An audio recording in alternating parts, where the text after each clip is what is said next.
So, you might be wondering, who is this weird person in front of you? Why are they dressed as a Jedi? And do they really get this excited when they have a boarding pass for a business trip? And the answer is yes, I am Tess Flynn, otherwise known as Socket Wench. That's Wench, not Wrench.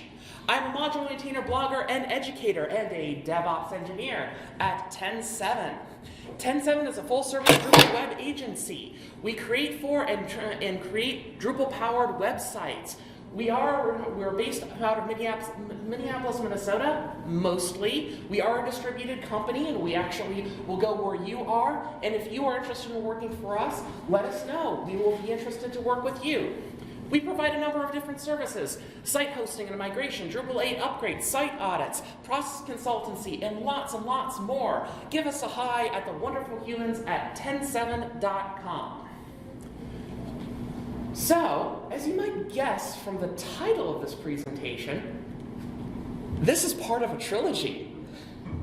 Yes, this is in fact the third presentation in a series of presentations I have been giving for the last few years. The first of which was actually debuted right here at DrupalCorn several years ago. It's Ride the Whale Docker for Drupalists, which tells you all about what Docker is and how to build a Docker-based local development environment.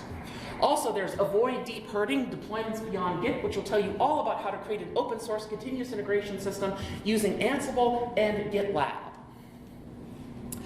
So a while ago, my boss came to me and go, you know, we already use Docker locally. Wouldn't it be great if we use Docker in production? And of course I thought, yeah, sure, that'd be great. But, well, okay, let's talk about Docker in production. I was actually researching this earlier before that conversation. I wanted to figure out it couldn't be that possibly hard. You put Docker on a piece of hardware and you're good to go. You put containers on the server, sure, you're ready to rock. Oh no, the video just cut out on me. There we go. So I went ahead and researched this, and I quickly found out that there was a lot of criticism for Docker in production. It was insecure, a lot of people had performance complaints, and there were more or less helpful suggestions as well involving Docker. And quite quickly I realized that this wasn't going to be as easy as I was hoping. So let's break some of this down. Let's first of all talk about Docker security. The biggest, most obvious thing that people point out is that Docker tends to map the users between the host operating system and the container operating system. And most containers that you'll get from things like Docker Hub run as root, which is bad because I have no idea how that is happening. It keeps stealing my presentation. So most of the containers run as root, and that's not good because now you have your containers, which are exposed to the world, running as root on your hardware, which now has access to root. That seems bad. Let's not do that. So really, we want to only use trusted containers that we have personally security vetted it and make sure that they don't run as root. Also, we need to check about passing configuration. So most of the time, we're used to, if we've used Docker locally, to use compose-style environment variables to pass configuration. And that works locally, but it's really not a good idea in production because it's fundamentally insecure. There's not as many security permission models around environment variables, and as a result, programmers don't treat them as securely. For example, on some Drupal hosting providers, you can go to admin report status, go to PHP info, and you can find your database login right there, right in the info page. Yay!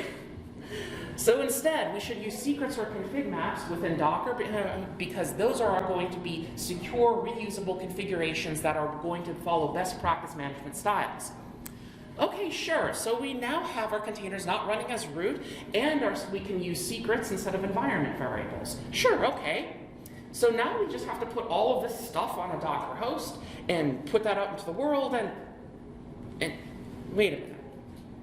What if we want to run this on multiple Docker hosts? So it's really easy to stand up Docker on a single individual server. You install Docker on a server, you expose that server as your production environment. Sure, great, not hard. Except it puts all of the containers that run your application on that server, which means that it's really easy, but your scaling is vertical only. Your only capacity management technique that's available to you is to add more resource to that server. That might be tenable within a cloud environment, but in a self-hosting traditional managed environment, that can be difficult, and you will run into eventual physical constraints as to how much CPU and memory that you can throw at a particular instance. Eventually, you just won't have a choice but to introduce more servers. The missing component is something called orchestration. We need a way to take multiple Docker hosts, coordinate them to act as one, to deploy instances, distribute load, and deliver resources. Now, Docker has one of these built into it. Every instance of Docker that you have ever touched has a version of an orchestrator built into it called swarm mode. It's Docker's own orchestrator. It is built in and free to use. How it works is that you actually decide, once you decide to use Swarm, it's actually pretty easy. So you start with a Docker host, you enable Swarm node, and that becomes a node. Yeah, I know, nodes, Drupal, I'm sorry. If you need to add another server to your Swarm, you can add even more to that. And this becomes your Swarm. You can add as many nodes to your Swarm as you need to in order to meet all of your workload requirements. The problem is this really isn't a complete solution. This really only handles the workload part of things.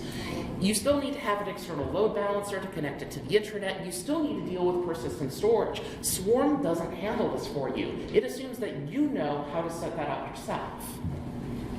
So really, Swarm mode is only one piece. It's not the whole cluster. It's not the whole environment. Also, there's just kind of a lack of hosting choice. Life is too short, and some of us just want to use cloud services, hand somebody a credit card, and make the servers happen. We don't want to bother installing all of the stuff and managing it ourselves. And the thing is that there was Docker Cloud, but about a year ago, it got discontinued because it was too expensive and nobody really wanted to use it. So your really only choice for using Swarm today is to self-host and sort out the load balancer and storage configuration yourself. And it's difficult and annoying and no. Also, to me personally, Swarm mode just felt kind of too uncontrolled. Containers were the only manageable unit within Swarm. Swarm was built around the idea that every application you're going to put into Swarm is something that you completely own every single line of code for. And if you need to completely rewrite your application to work in Swarm the way Swarm likes it, it expects you to do that. I don't know about you, but I have more things to do in my life than to completely rewrite Drupal again. Also, every time you deploy an individual container to Swarm, it gets a load balancer. And it's the only way to access it. So you have to create single instances for databases, for Solar nodes, and a whole bunch of other stuff because there's literally no way to turn that behavior off in Swarm mode. So really, all of this is just forces you to do what it wants. And if you don't have the time or option to do all of that, it's just not tenable. So it was really kind of depressing because I went through all this effort to figure out Docker, to build local development environments, really wanting to build this in production. And it just seemed like I'd have to go back to normal servers and I'd never be able to see use any of this in production. But then I found something. Like a relic from another fantastical reality. And I knew that somehow everything was going to be different. So let's talk about Kubernetes. I mean Kubernetes. Kubernetes is an open source container orchestrator. It was originally created by Google for their Google Borg project to manage all of their data center orchestration. A lot of employees inside of Google really lobbied hard to open source the best parts of Borg, and that became Kubernetes. Today that's managed by the Cloud Native Compute Foundation, and you can find the source code on GitHub. The thing that really attracts me to Kubernetes is that it has expressive power. Pods are only one of the many manageable units within Kubernetes. This allows you to tailor Kubernetes to your application, not the other way around. And that's very important for us who are using Drupal, because we don't have time to completely rewrite Drupal in order to make it work for some bit of infrastructure. So how does Kubernetes work? So we start with a server, and that server is going to have Kubernetes installed on it, and that's going to be a worker node. We're going to run one or more pods on that worker node, which represent our application. We also need a manager node. This particular dedicated server does not actually run any applications or any pods, but it does coordinate all of the other servers in the cluster. So we can add as many worker nodes as we need to. We can actually take them away or add more dynamically. The manager node will take care of all of the scheduling for us, so we don't need to worry about that. And this is our Kubernetes cluster. Unlike Swarm, we can directly connect this to the internet. Now, persistent storage is still a little bit difficult. Kubernetes doesn't exactly handle that for us entirely. However, it does have constructs which make it a lot easier for us to interact with compared to Swarm. And the thing is that this is really just how Kubernetes works physically. How it works logically is very different. What happens is that you define a deployment. The deployment describes the ideal state of your application. That application could be one or more pods. In order to actually expose that application to the internet, you're going to need to define a service object. And then if you need to access persistent storage, you can define a volume claim that will be able to allocate that storage for you and manage it within Kubernetes in a best practice way within the same tool. If you need to connect one application to another, you just make another deployment and another service and connect them together via the service definition. And that's it. That does everything for us. There's a lot of ways to describe your workload, and really, this is a tiny, tiny part of Kubernetes' entire model of applications. It took me a year to actually understand which pieces of Kubernetes we actually just need in Drupal. We don't need most of it. These are the vital parts. So deployments are a description for an application, not just what containers to use, but replicas, health checks, and placement within the cluster. Services describe a consistent application endpoint. This can be internal, external, or load balanced.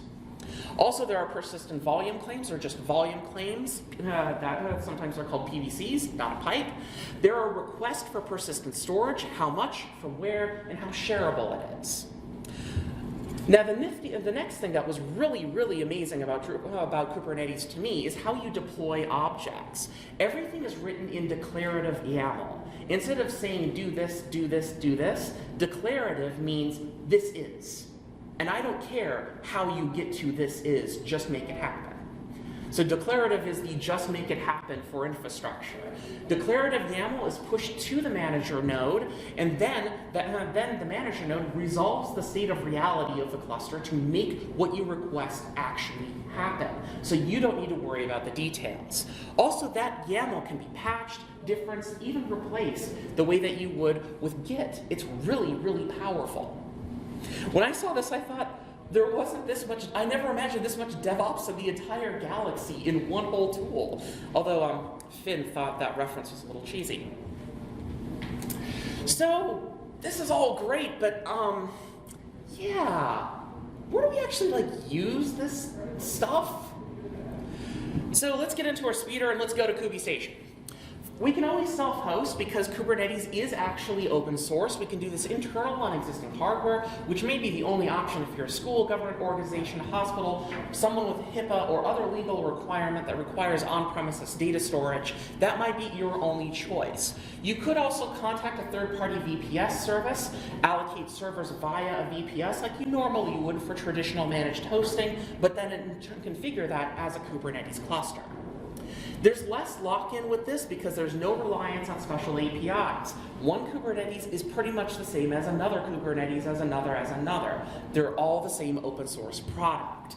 But this requires staff to manage the cluster, set up storage, and do a whole bunch of stuff. And you will need dedicated staff to manage it.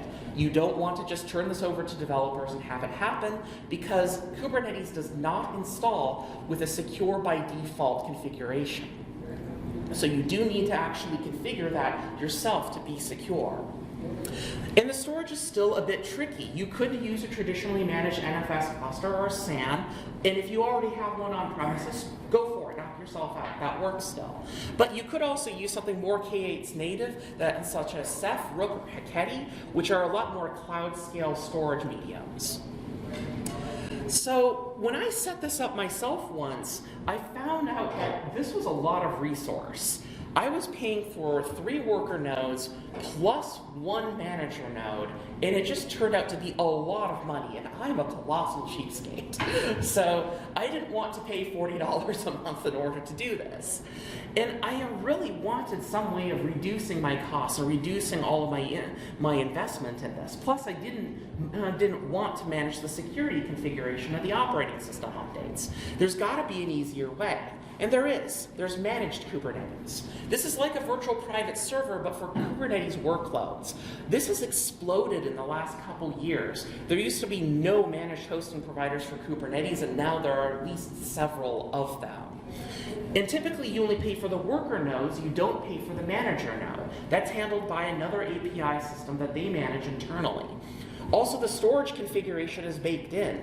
They also tend to handle security updates for you, create a secure by default configuration so you don't need to think about it, and a whole bunch of other stuff that makes your life easier.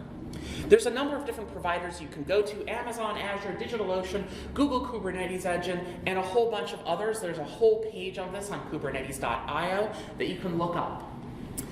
The one I eventually went with, which is DigitalOcean. It's a worldwide Kubernetes provider. It has a really easy REST-based API. You don't need a special command line application to interact with it. You can just use curl if you want to. And the pricing is really, really clear. There is not a Kubernetes provider out there with clearer pricing than DigitalOcean. As you allocate the cluster, it will tell you literally how much a month you will spend. Everyone else, you have to wait for a bill. So now that we've done that, now we actually need to start building all of this YAML to create our cluster. So let's talk about our cluster architecture. We're going to create a minimal cluster to start with. That's going to be 3 worker cluster of 1 vCPU for each node of 2 gigabytes of RAM each. And why the smallest one first? Because Kubernetes is used to being dynamic, you can add new servers and take old servers away. Why don't you start with the cheapest one and ramp up until you get an acceptable performance versus cost ratio? It's a lot easier to do that. We're also going to use 10.7's flight deck for the containers because these containers are good for local development, they are Kubernetes ready, they are secure by default, built in, and I wrote them anyway, so I want to be lazy. So, we're going to start with a MySQL container. We're going to back that with a persistent volume claim disk. We're going to put that in our cluster, and then we're going to create 3 memcache containers. That's 1 memcache per worker node. So far, so good. Then we're going to create 3 web engines in order to handle requests. What? What's a web engine? Okay, this is a bit of lingo, but really a web engine is a combination of a Varnish container and an Apache/mod PHP container that are in the same pod. Kubernetes, with pods, you can have more than 1 container in a pod. So we have 3 pods that have 2 containers each, one of Varnish and one of Apache mod PHP. Also, you might wonder why I'm not using Nginx and PHP FPM. Because we can scale out as many web engines as we want, there's not much reason to use PHP FPM. It's kind of plus or minus, depending on what you want to use. And htaccess was far too tempting to not have. Then we can connect that directly to the internet and serve pages. Great. Let's look at what this looks like. So here we have an actual deployment. First, we have this API version statement. This is not the version of your application or the version of your repo or the version of this file. This is the version of the Kubernetes API that you are talking to. And I have no idea how they structure it. I have to Google it myself. After that, we're going to have the kind. The kind is going to specify what kind of object we're defining. We're defining a deployment. Then under the metadata section, we're going to have a name. So this deployment's name is just web. We're going to have 3 copies of this deployment. And we're going to also have this key value pair, which is going to be used for associating with the service so that we can expose it later. We also have the image that we're going to use. We're just going to use 10.7 flight deck web. And then at the bottom, we're going to open port 80 and port 6081 for varnish. Okay, so far so good. What's the service definition look like? This one has a different API version. You'll notice it's just v1. Again, I don't know why that is. I have to Google this myself. And then kind service. We're also going to call this service web. Now this does not create a dependency on the deployment at all. And it doesn't create a name collision either because the deployment and the service are different types. So because of that, we don't need to worry about it. I like naming them the same because I use one with the other, and because they're so closely connected, why not just name them the same thing? It makes my life a little easier. Then we're going to open port 80 and port 6081, and we're going to say that we want to use this as a load balancer for external access. Cool. But now we're not done yet. Where's the database login? We've got all of this stuff, but where do we keep the database login? Well, we need to define some secrets. The secrets are going to also be defined as their own object. And that's going to be mounted into a deployment definition as a disk. It's actually kind of like mounting a directory of files into a Linux server. That's really how it kind of works. It's weird. Here's what the secret looks like. API version 1, kind secret, metadata is MySQL, and then we have a bunch of items under this data section. Each one of these is a file name because it doesn't have to be a file name, but I like making them a file name because they turn out to be created as files in the pod when in use. So by making it a file name, it just reminds me of the physicality of how this becomes represented. And each one of these values is base64 encoded, and the reason why we do that is so that YAML doesn't completely barfall over itself. Then in our deployment, we're going to create a volumes section, which is going to say we want a volume called vol_secrets_db, use a secret to get the data for this volume, and use the secret name MySQL, which is the secret we just created. Then, further below, under the container section, in our web container, we're going to have volume mounts. We want to mount vol_secrets_db at secret/MySQL. So at secret/MySQL, we're going to have these 3 files, which has our username, our database name, and our password. Cool. All right. So now it seems like all we have to do in order to make this work is we need some kind of shared disk for all of our web engines to handle sites' default files, right? Once we have that, we basically have a working environment we can get going.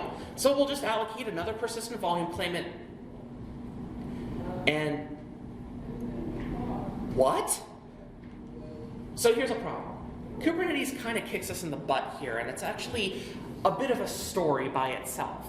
Most managed hosting providers that provide Kubernetes do not allow you to share any persistent volume claim disk. They are single writer only, which means in our previous graphic, we could only attach that disk to one of those web engines.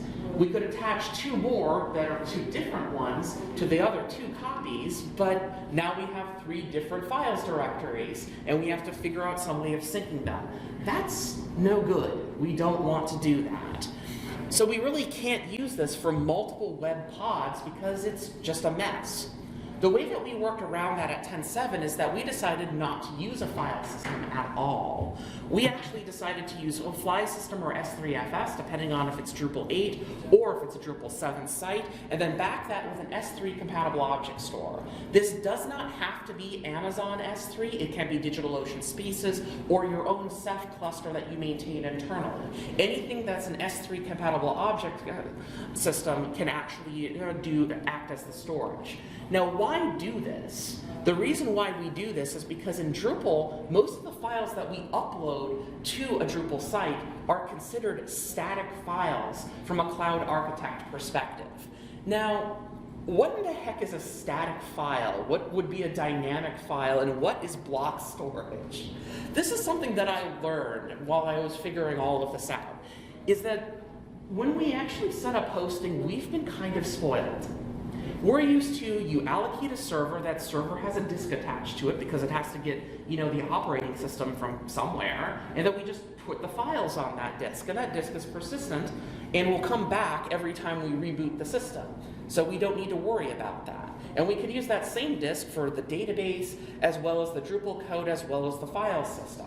Sure, okay, that's fine. The thing is that block storage doesn't scale to cloud levels.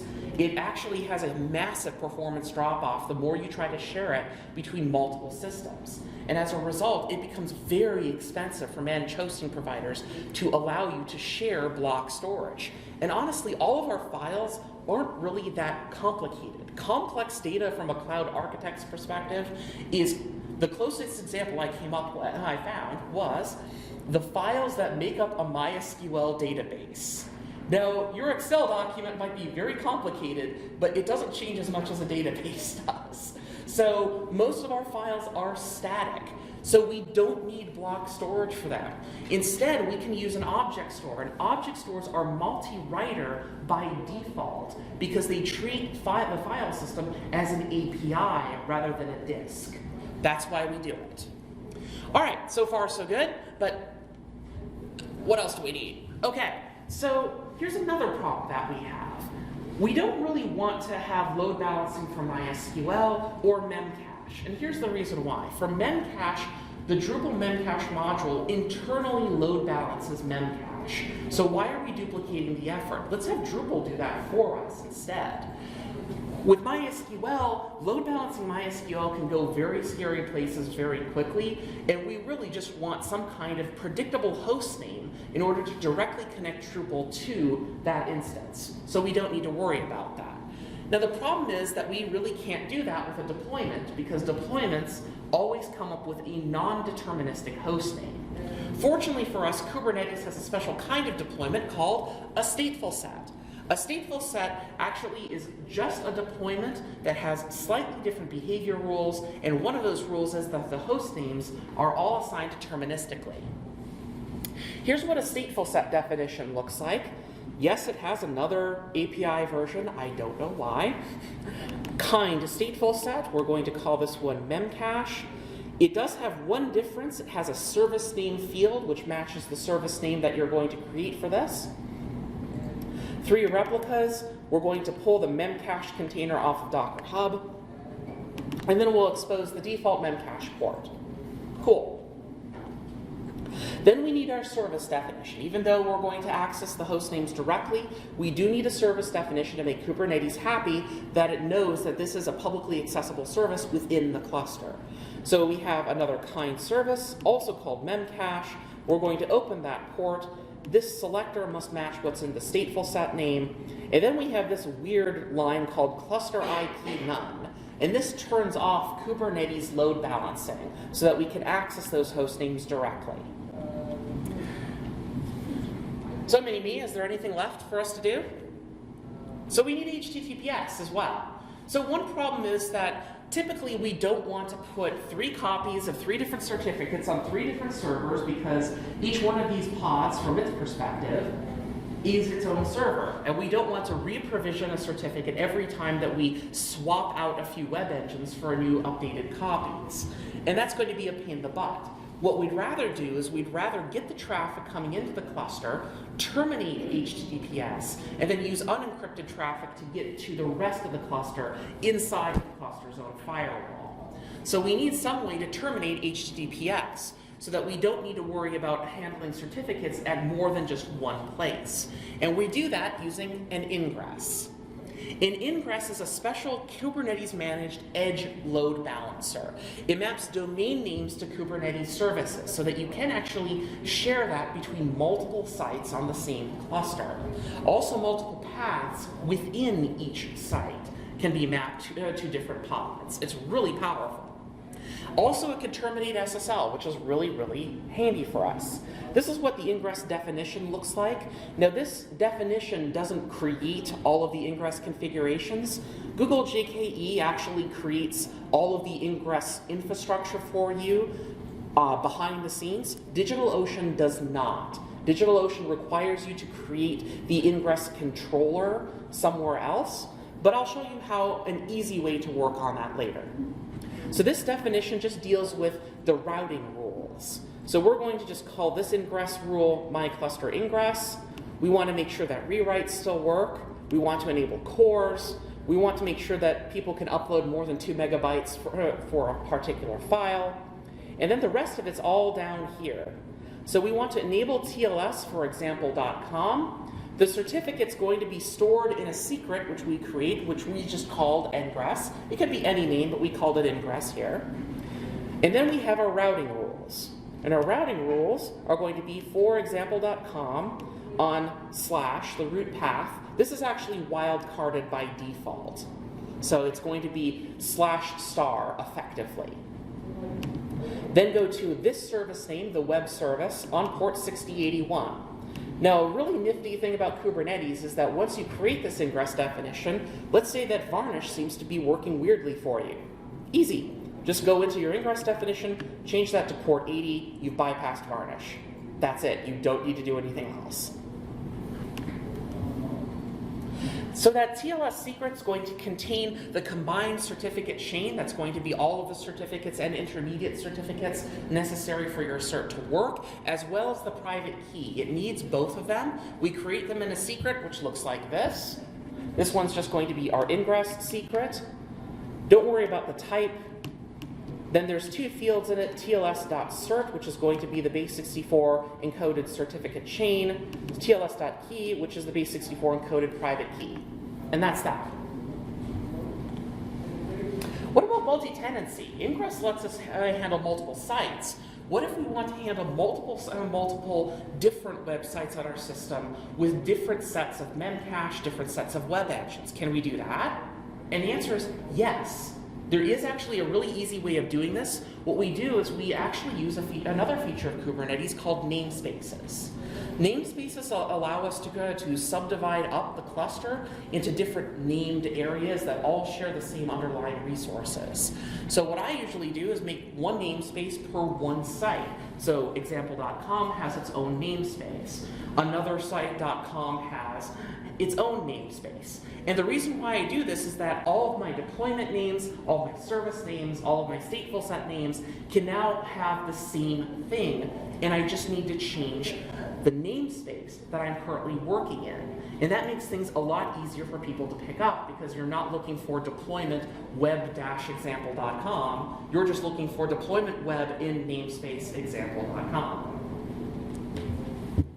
And to me, this was DevOps happiness. There's so much infrastructure here that you can power some pretty impressive sites with a very minimal amount of coding. And all of this is open source for you to use. So now that we know what the cluster will look like, how do we actually get it into the cluster? So we need to get into our Xwin and create the build chain of YAML.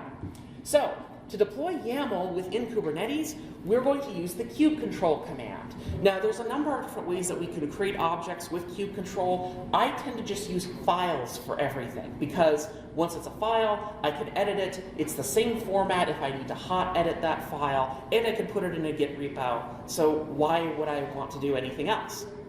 And also, I only need to learn one command to update anything or add anything. Just kubectl apply-f and the path to my object definitions YAML file. And then we repeat that for every YAML file we need to deploy to the cluster.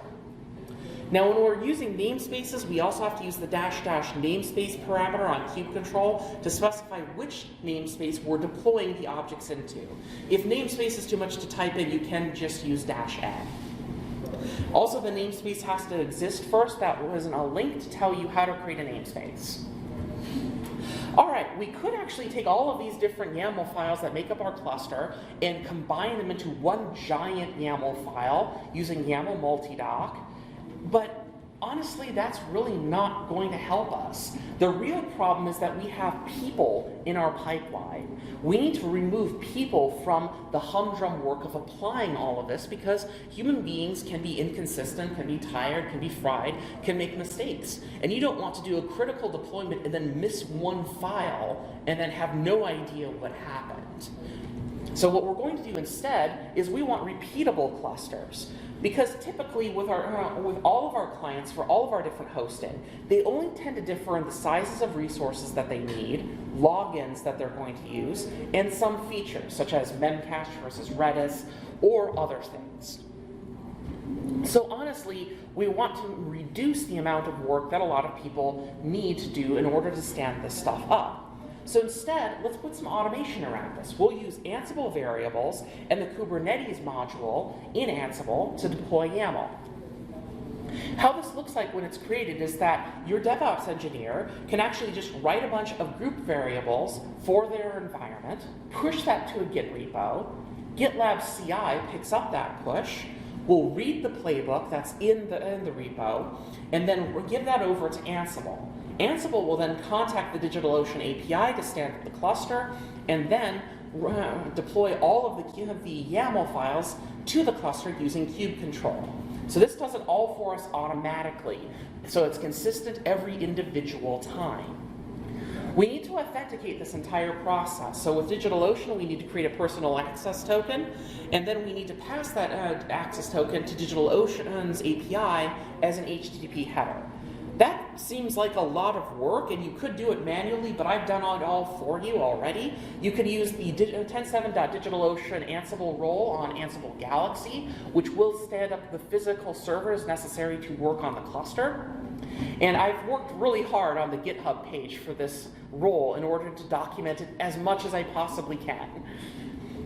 Also, this will handle scaling, set up node pools, and adds an Ingress controller. So DigitalOcean doesn't set up an Ingress controller for you, but the 10.7.DigitalOcean role does that for you. Also, in the most recent versions of this, it also you can also set up a Let's Encrypt certificate provider as well, so that you can get auto-provisioning certificates within your own cluster. Here's what an Ansible playbook looks like that actually stands up the entire cluster, and this does actually work. Just replace the API token with your own API token. So we're going to create a cluster called myK8's cluster in the SFO2 region. It's going to have a node pool that has two node pools, one which is called web pool with 3 servers of 1 vCPU and 2 gigabytes of RAM each. We also have another pool that's called DB pool that has 1 vCPU and 2 gigabytes of RAM each, 1 server in that, and so on. All right, cool. Now, once we get this going, that only talks to DigitalOcean. Now we need to authorize kube control so we can deploy our YAML files. How do we do that? Well, there's another role that I've created for you as well. The reason why is because you can get the kubeconfig file from the DigitalOcean web portal. The problem is that file only has a limited lifespan. They regularly re-roll it as a security precaution. So you can't just copy and paste the content into your CI. This role actually talks to the API using your access token to provision a new kubeconfig file on every individual deploy. That way you always get a fresh copy. And to use that, this is another playbook that just does that. We're going to define a variable called DigitalOcean kubeconfig. We're going to specify the name of the cluster, where to put that kubeconfig file, and then the name of the role. After that, we need to write the Kubernetes YAML itself.